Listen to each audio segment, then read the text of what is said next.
আমার মৌলানা বদরুদ্দিন চাচারে কইতেছি একটা কথা, বিন্যা গান্ধীর থেকে গেছেন, বিন্যা গান্ধীর চিন্তা আপনি করবেন, তাছাড়া দোসরা সমষ্টি চিন্তা করার দরকার নাই। মানে আপনি ভালোই না, আপনি সমষ্টির চিন্তা আপনি করবেন কে, দরকার নাই। আপনি যে সমষ্টি থেকে জিতছেন সেই সমষ্টির কাম করেন, সেই সমষ্টিতে লাগে থাকেন, বাহিরা সমষ্টির ভিতরে আপনি অত মাথা মারেন না।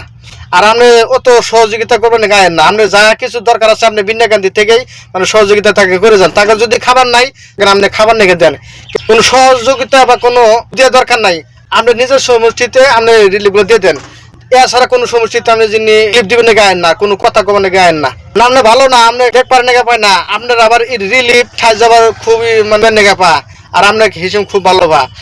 ভালো হয়েছে, বিজেপি সরকার হয়েছে, ভালো হয়েছে। এই আইডিও দলে মানে হারাবার নাকি এই কংগ্রেস এই চালটা নিছিল, বিজেপির হাতে তো কংগ্রেস করে পাইলই না। রুটিক এলাকার ভিতরে মানে এরা ঠিকা নিছিল, আজকে এই পরিস্থিতি হয়েছে।